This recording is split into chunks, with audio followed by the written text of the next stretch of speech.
I had 2 or 3 of them that got kicked out like 3 times.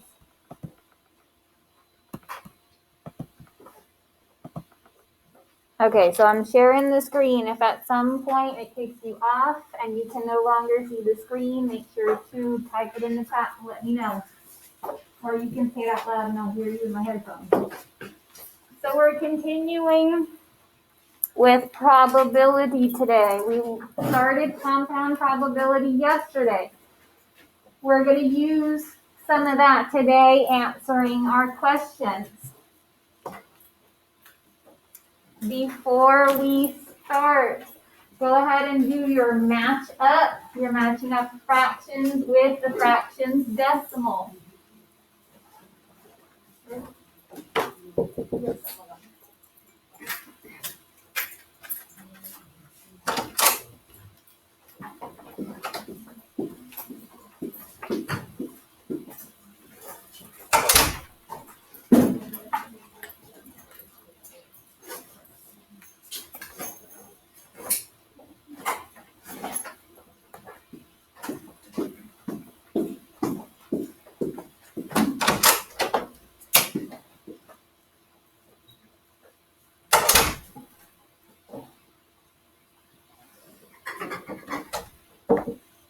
Yeah, because the door keeps itself open.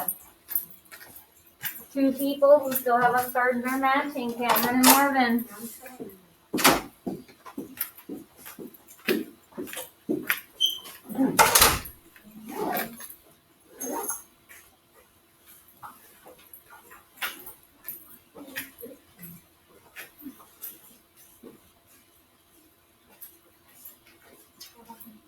I'll share it again in a second here.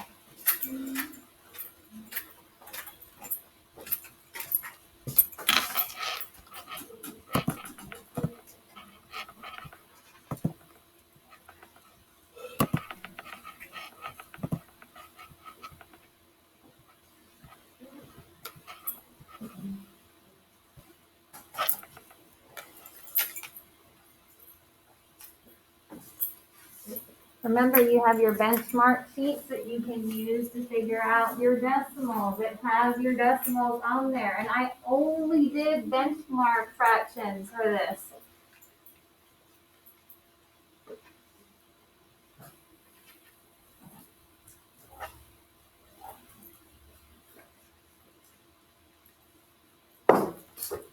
Okay, let's go ahead and look at that first question.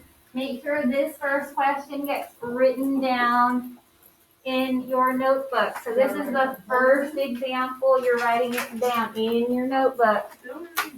You're writing this one down in your notebook. We did this as some of you did it with me. Not everybody did. Mm-hmm.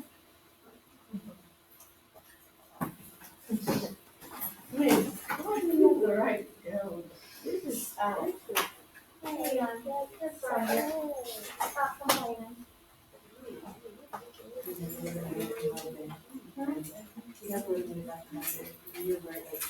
Five pages of notes. Every class. I want to be writing. We fix that.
Okay, so to answer this question, we're gonna be looking back at that chart that we got glued in our notebooks with our likelihoods. So we're gonna look at that to figure out what our answer is for this and the next question.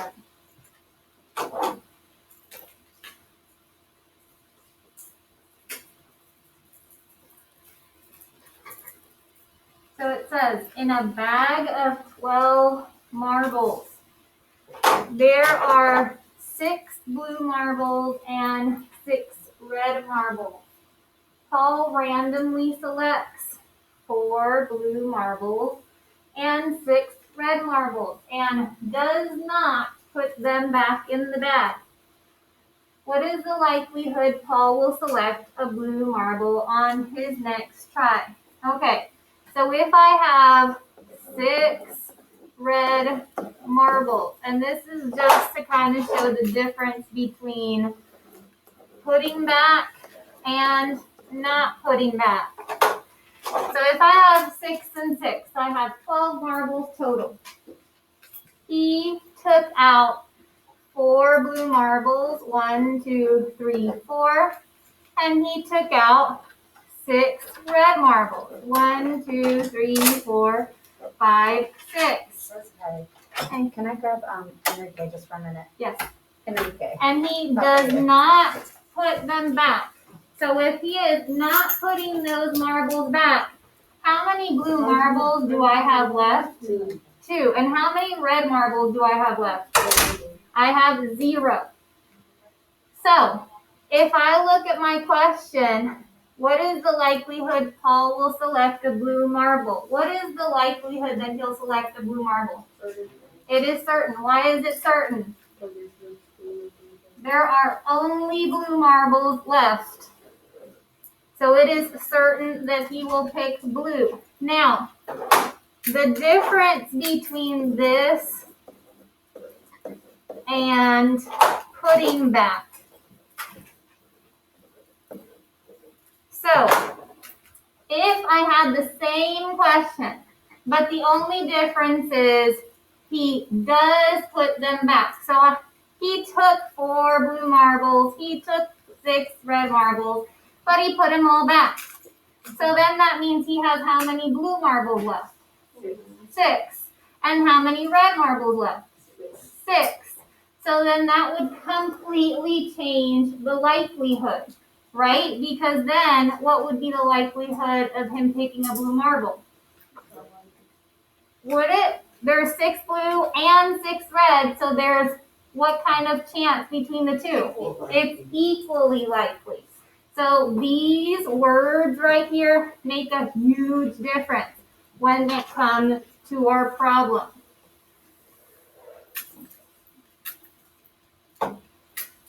Let's look at problem number 2. No, you're going to show the work for this one though. This one says Lillian will roll 2 number cubes, each labeled 1 through 6. What is the likelihood the sum of the 2 numbers showing will equal 12? So, Lillian will roll 2 number cubes. Is this a simple probability question or a compound probability question?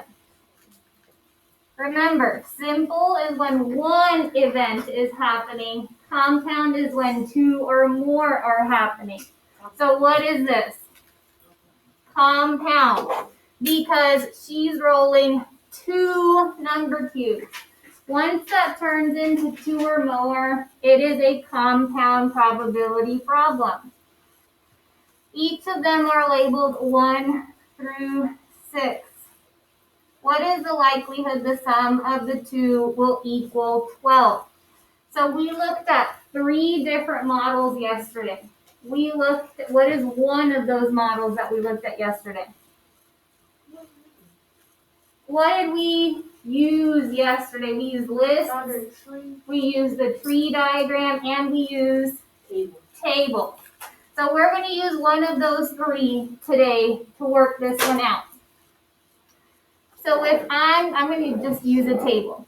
When we have two events, we like to probably use a table better than something else. So I'm going to go ahead and label my table. I have die number 1 up here and die number 2 on the side. So just like I'm doing it up here, you guys are doing it in your notebooks. So I'm going to go ahead and do 1, 2, 3, 4, 5, and 6. So that's my first die. And then I have 1, 2, 3, 4, 5, and 6.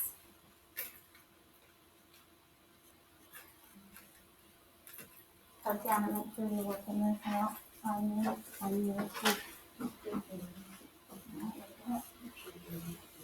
Those are all done. Yep.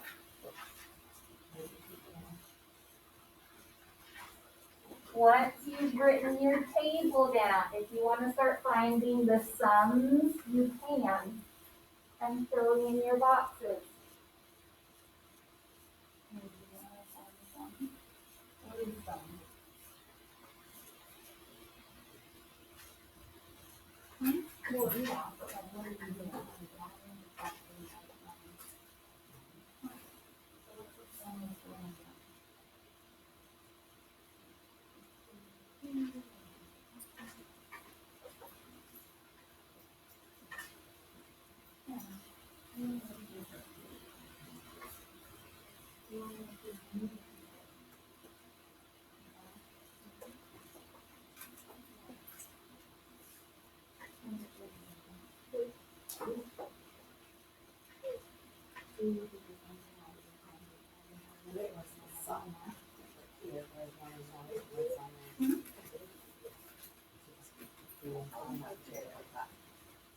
Okay, so when I'm looking for sum, what does sum mean exactly? I'm adding. So to find the sum inside, just like I did yesterday where I'm going down and across. So what is 1 plus 1? 2. What is 2 plus 1? 3. What is 3 plus 1? 4. What is 4 plus 1? What is 5 plus 1? And 6 plus 1? 7. So you're going to do the same thing throughout the whole table. You're finding your sums. It wasn't meant to be hard.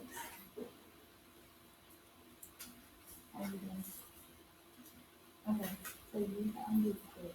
You found your sums.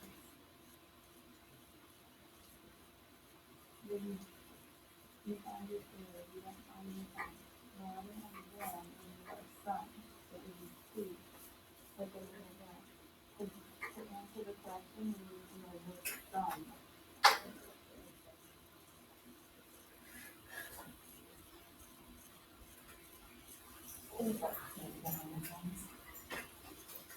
We're adding. Yes. So now, what we need is to know how many possibilities are there.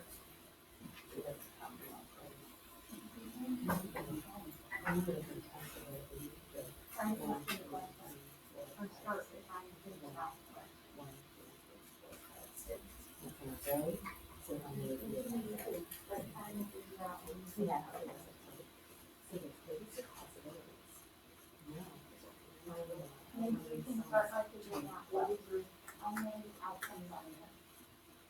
So remember how many outcomes means all of my options on the new total, because that would be the bottom line I got, right? But that would be my thought, is like that, so that's my numerator.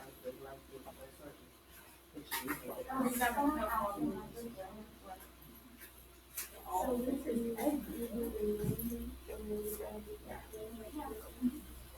And we can have asked what the probability was.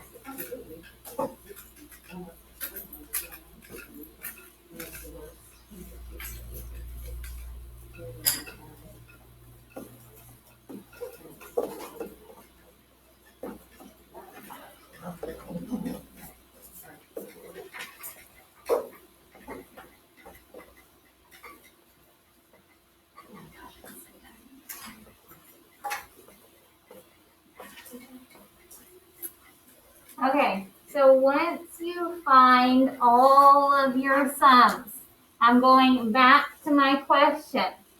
So first things first, how many total outcomes are there in my table?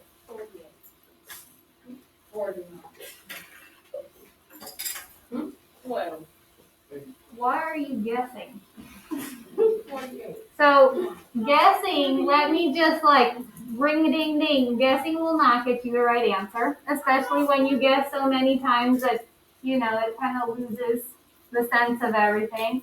You count. You go 1, 2, 3, 4, 5, 6, 4. We have 6, Is it 36? and we have 6. 6 times 6 gives me 36. And how many 12s did we get in our table? 1. So my probability as a fraction is 1 over 36. And the reason we're finding our fraction also is because remember, not all of our questions are going to be the same. We aren't always going to be looking for the likelihood. Sometimes we're looking for the probability. So if we come over to our chart and we look at our choices, is it impossible for us to get 12? No. No, because there's still some sort of chance, right? Is it not likely? Yeah. Okay, so I'm going to put a little question mark there. Is it likely? No. In order for it to be likely, it would have to be farther this way in our chart. Maybe it could have been like 25 over 36. Is it certain? No, because it would have had to be 36 out of 36.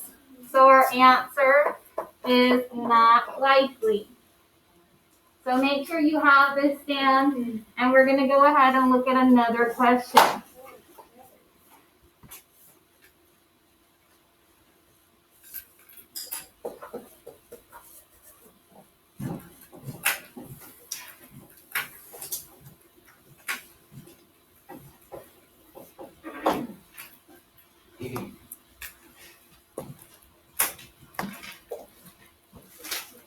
Okay, so this is another example. You make sure that you need to write it down. We need to have one of these in our notebooks because this one is different.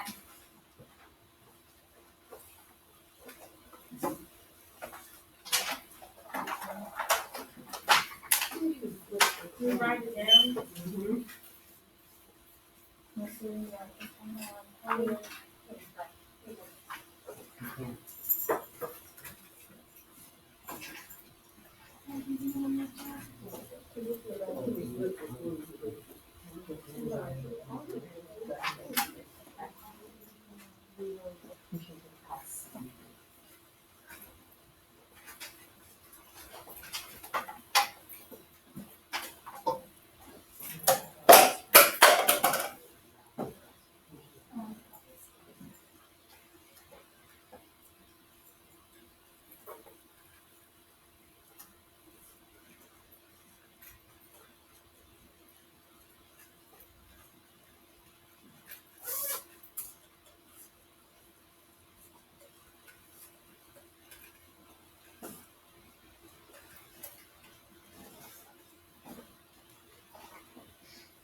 Okay, so it says Maddie flipped a coin 150 times.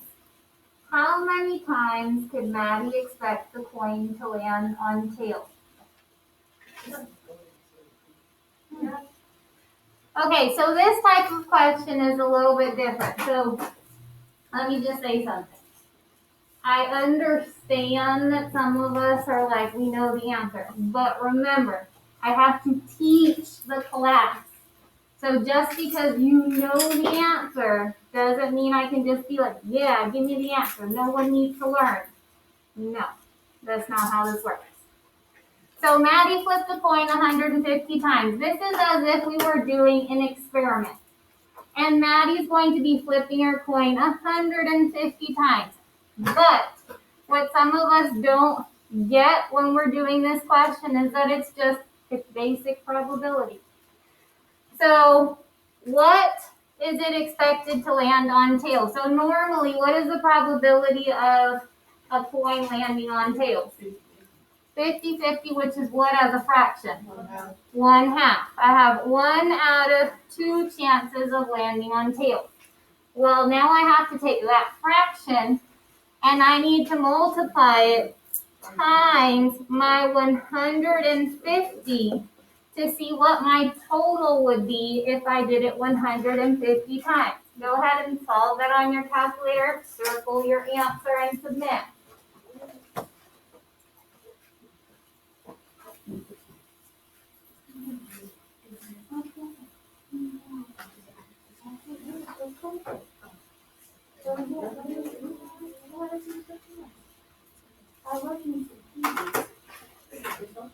It's okay.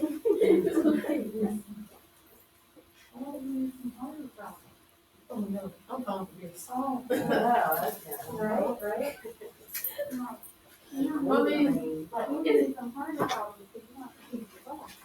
I mean, I see some. This was too easy.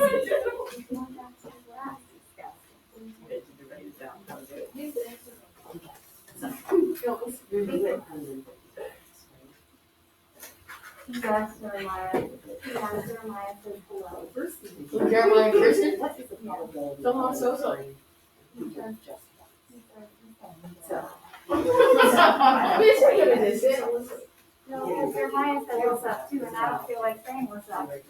But you just said what's up. Yeah, but you didn't hear me because my microphone is up. Oh. Okay, so when I do 1/2 times 150, what does it give me?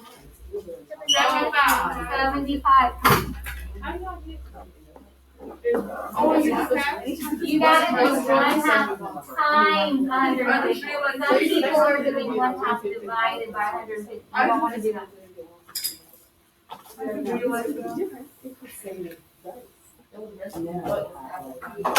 Okay. Let's go ahead and take a look at one more problem. Go ahead and read through the question on your screen. Do you write this down? Go ahead and read through the question on your screen. Answer the question. Make sure to write out how you're answering the question. Click submit once you are done.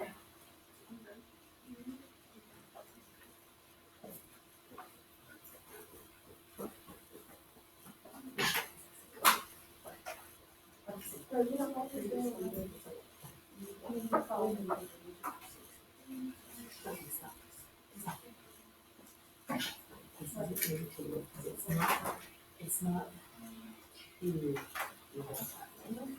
It's one event happening multiple times. Okay. So the one event that's happening is they want to hold and then the other times we get 5. So let's find the probability. If I roll that die just one time, what's the probability of getting 5? My general, this is not time to have a conversation. If you're That's done, the probability that happening just once. But I'm gonna do it how many times? Yeah, you see that? All right, good. So this is where, this type of problem is where asking you to do something to a single event multiple times. Okay? But I think she wants to write down how we got it. So she can write everything. You can do that. The other way to do it. What's the pattern? It's not that. Okay, because what we really need is season 1, 6. 5. What's the probability of getting 5 on the roll it once? you have to do it. I took one single die, and I rolled it. This one time. What's the probability of getting a five?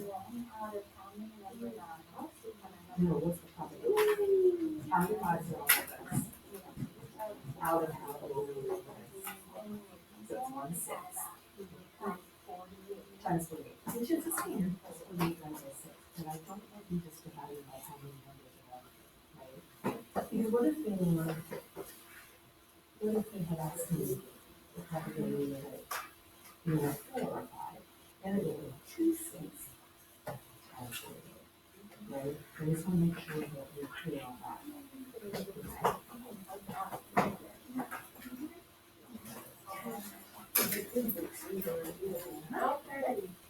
Okay, so let's take a look. My little corner over here, it's about to get broken up. I'm sorry. Okay, so one person, raise your hand and tell me what's the probability of rolling a 5, Enrique? 148. 1 over 46. 6, thank you. So the probability of rolling a 5. Now who can raise their hand and tell me what do I need to do next? Cameron.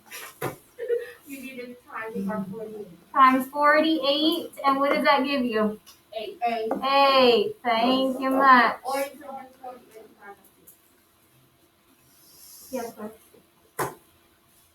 You just want me to, that's why I said raise your hand, because you're always telling me the answers. I need variety. I need variety in my life.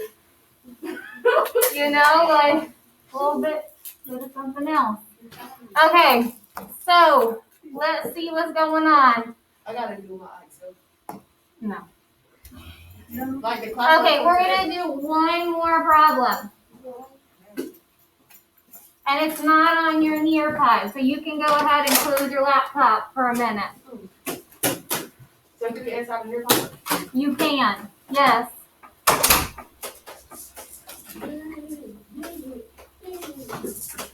Okay, so even if you're at home, you should still be able to see this question.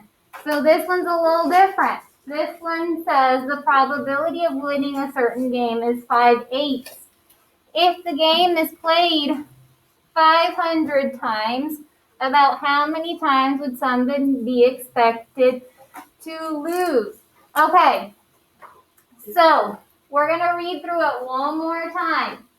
And then I'm going to have people tell me certain things, but not the same people. So it says the probability of winning a certain game is 5/8. So it's already giving us our probability of winning a game is 5/8. If the game is played 500 times, about, what is about telling me? It's not your It's not an exact answer. Good. How many times would someone be expected to lose? Okay, so who can tell me what they think the first thing I need to do is to solve this problem? Enrique. 5 over 8 times 500. Okay. 5 over 8 times 500. Tell me why and tell me what that's supposed to give me. That's supposed to give you 300, but that is not the answer because that's how much they would win and not lose. Good. I like it. So this gives me 300, which is how many times they won.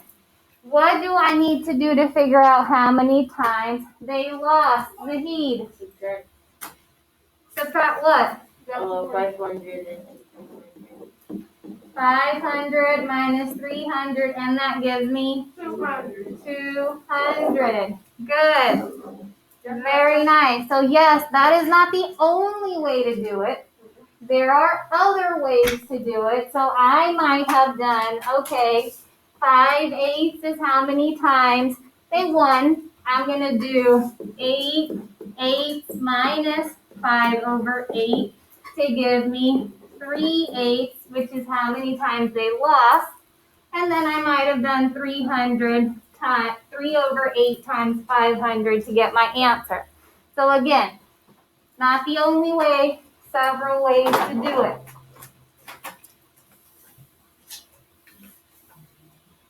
I like it. Rain before one. Let's see, what do we have? Okay, I want you to try this one on your own. Read it. I can do it too. You need me to make it bigger? Sometimes I can't see this. That was a long time ago. Okay, and I'm gonna read it too, and it just gets smaller. It doesn't even make sense. Okay, so it says a store manager checks each shipment of produce and removes any rotten pieces. In a shipment of 50 cabbages, the manager usually finds 2 of them are rotten. About how many rotten cabbages would the manager expect in a shipment of 125? So I'm going to read it one more time. As I'm reading it, you're writing because you're supposed to be figuring this out on your own. And I don't see notebooks open or pencils moving. A store manager checks each shipment of produce and removes any rotten pieces in a shipment. In a shipment of 50 cabbages, the manager usually finds that 2 of them are rotten. About how many rotten cabbages would the manager expect in a shipment of 125?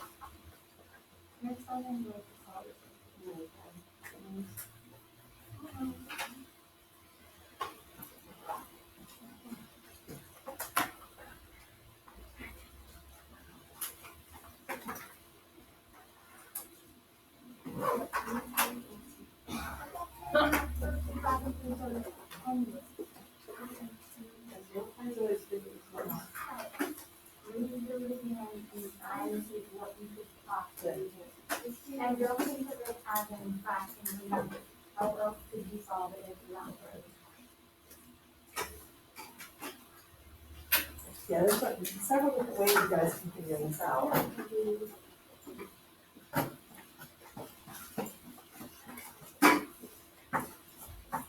Can I figure it out?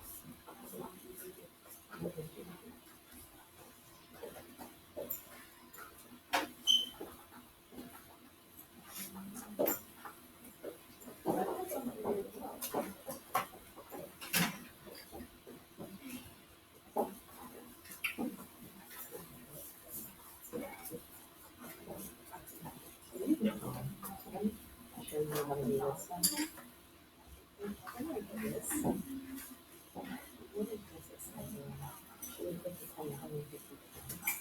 How many times per night? So this is when you do a single organized manner, but then you do it multiple times. So first, you're going to find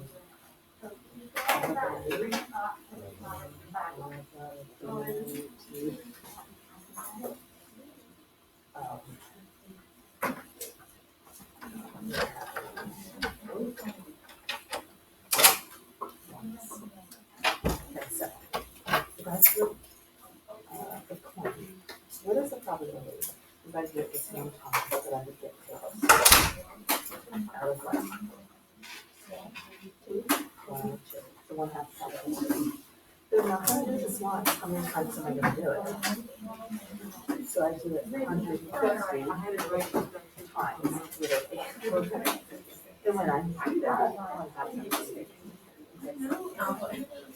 so, and then your second step is multiply.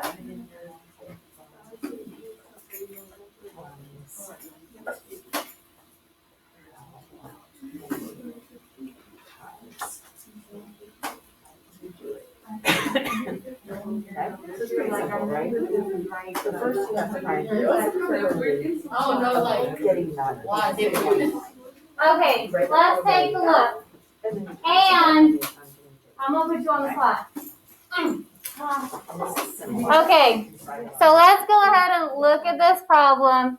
And I'm putting you on the spot because that's more or less the same way that I kind of thought through the problem. Maybe a little different, but I liked it. So, go ahead, explain it to us. So I took the 50 cabbages divided by the rotten one, and then that gave me 25. And then I took the 125 cabbages that there was currently shipping divided by I think the rotten cabbages, and that gave me 5. And that gave her 5. So, basically, if I know that out of my 50 cabbages, 2 of them are going to be rotten, that means for every 25 cabbages, there's going to be 1 that's rotten. So if I had 25, 50, 75, 100, 125, that means that I have 1, 2, 3, 4, 5, 1 rotten cabbage for every 25, giving me 5. I told you don't have to get super technical with it. I wanted to see what people came up with. I just did 50. Yeah, I did too. Okay, so for our time remaining, you are gonna go ahead and you're working on whatever you have left to finish. So I know I have some people that are not done with today's classwork, some people that are not done with last week's classwork, some people that are done with everything. If you are one of those people that is done with everything, then you're working on Alex. You're not talking to your neighbor.